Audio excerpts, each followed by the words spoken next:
All right, check it out. So here's a wild tour story about Shawnna.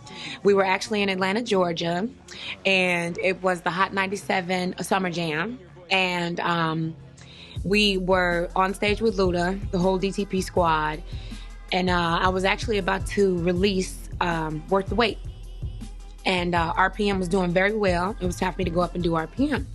Packed arena, on stage with Luda. It was my time to go up and do some of the songs that I was previewing from the album coming up, Block Music. Of course, we were doing RPM. It was getting a lot of anticipation. And I noticed that my mic was low. They couldn't really hear me. But I had already started rapping. So I'm like, what do I do? Here's Luda right here doing my ad-libs, and he sounds perfect. So I'm like, okay, snatched his mic. So now I've got Luda's mic and I got my mic, and it's like, okay, what do you do now? What do I do? I started rapping into both microphones, and that's how we came up with Shawty 2 mics. Now everybody wants to know kind of why they call you Shawty 2 mics. Oh, just because you rap with 2 mics. It was like on impulse, trying to maintain the flow of RPM and trying to maintain the stage presence and not mess it up or leave any gaps. That's how it came. I snatched Luda's mic. I didn't know what to do with the other one because he couldn't believe I snatched his mic. And I was like, okay, now you got to do something to make this look like it was meant. So I started rapping into both of the microphones, and the rest is history. Ever since then, I've been Shawnna, a.k.a. Shawty 2 mics. I cannot perform RPM without rapping it with 2 mics, ever.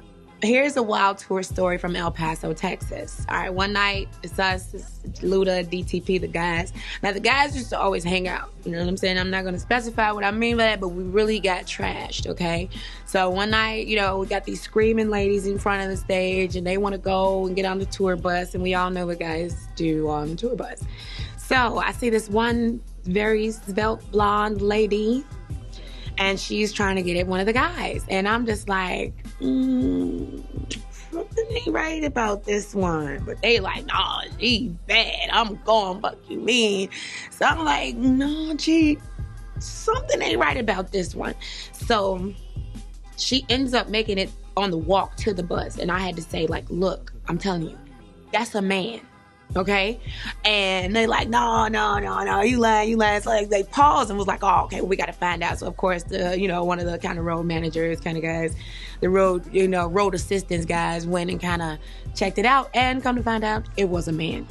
So that's kind of one of the wildest tour stories, because other than that, they treated me like baby sis on the road. They never wanted me to see anything that they did. They always wanted to get Shawnna off to the room and get her tucked away and then go party. So I was always in the room kind of like with nothing to do.